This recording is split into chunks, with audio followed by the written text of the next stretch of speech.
Hi guys, day 10 of using Hyphen serum and let's get ready with me. First நான் Hyphen serum எடுத்து activate பண்ணிட்டு 2 pump கையில் எடுத்துக்கிறேன். அதை நல்லா ஜென்டலாக ஸ்கின்ல எல்லா சைடும் ஈவனாக அப்ளை ஆகுற மாதிரி அப்ளை பண்ணிக்கணும். Next my favourite moisturiser. இதோட டெக்ஸ்சர் பார்த்தாலே உங்களுக்கு தெரியும், ரொம்ப லைட் வெயிட்டாக இருக்கும். இது அப்ளை பண்ணிட்டா ஈவினிங் வரைக்குமே உங்களுக்கு ஸ்கின் ஹைட்ரேட்டடாகவும் சாஃப்டாகவும் இருக்கும்.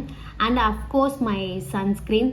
நான் வெளியில் போகணும் இப்போ கொஞ்சம், ஸோ சன்ஸ்க்ரீன் போட்டாக்க என் ஸ்கின் கொஞ்சம் ப்ரொடெக்டிவாக இருக்கும். ஸோ தட் நான் அதை யூஸ் பண்ணிக்கிறேன். அண்ட் அவ்வளோதான் என்னோடய skin care routine as usual ton.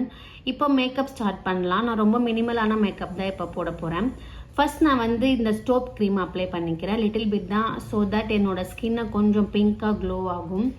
தென் ஃபேஸஸ் கெனடாவோட மேட் ஃபினிஷ் காம்பேக்ட் பவுடரை லைட்டாக டச்சப் பண்ணிக்கிறேன். அண்ட் ஐப்ரோஸ் ஃபில் பண்ணணும். நான் ஐப்ரோஸ் ட்ரிம் பண்ணியே கிட்டத்தட்ட ஒரு 6 months கிட்ட இருக்கும். அகைன் நான் இப்போ தான் கொஞ்சம் ட்ரிம் பண்ணேன், கொஞ்சம் ஷேப் நல்லாயிருக்கு. ஸோ ஐப்ரோஸ் ஃபில் பண்ணிக்கிறேன். அண்ட் ஐ ஷேடோ மேக்ஸிமம் இந்த கலர் தான் எப்பயுமே யூஸ் பண்ணுவேன். இதுக்கு மேலே கொஞ்சம் இந்த கோல்டு கிளிட்டர் யூஸ் பண்ணால் கொஞ்சம் நல்லாயிருக்கும். ஸோ தட் அதையும் யூஸ் பண்ணிக்கிறேன்.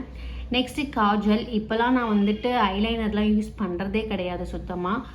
அப்பர் லைன்லேயும் சரி லோயர் லைன்லேயும் சரி காஜல் வச்சு ஃபினிஷ் பண்ணிக்கிறேன். ஃபைனலாக லிப்ஸ்டிக். அண்ட் எனக்கு தெரிஞ்ச மாதிரி ஒரு குட்டி ஹேர் டூ பண்ணிக்கிறேன். தென் டக்குன்னு ஒரு ட்ரான்சிஷன் போட்டு சாரீ வியர் பண்ணிட்டு வந்துட்டேன்.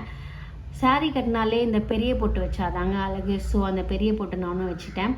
சாரீக்கு மேட்சாக சோக்கர், கம்மல் அண்ட் பேங்கிள்ஸ் போட்டாச்சு. ஃபைனலாக இதுதான் என்னோட லுக். எப்படி இருந்துச்சுன்னு கமெண்ட்டில் சொல்லுங்கள். அண்ட் டே 11 அப்டேட்டுக்கு மறக்காமல் என்னோட பேஜை ஃபாலோ பண்ணிக்கோங்க. பாய், டேக் கேர்.